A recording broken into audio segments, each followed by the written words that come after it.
अस्सलाम वालेकुम दोस्तों, अभी हम आए हुए हैं DH9 में। मैं भाई जाहिद और शुज़ैब भाई हमारे अज़रटोन के छोटे डोन हैं।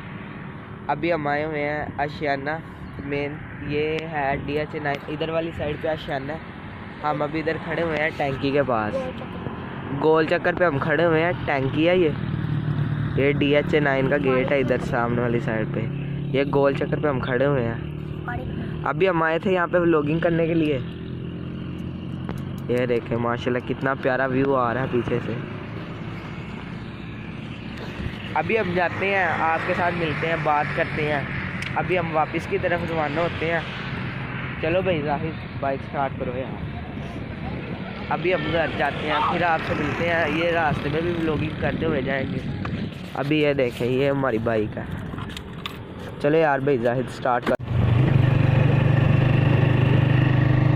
ये देखो माशाल्लाह से यहाँ पे सिक्योरिटी गार्ड भी बैठा हुआ है। ये DH9 का गेट।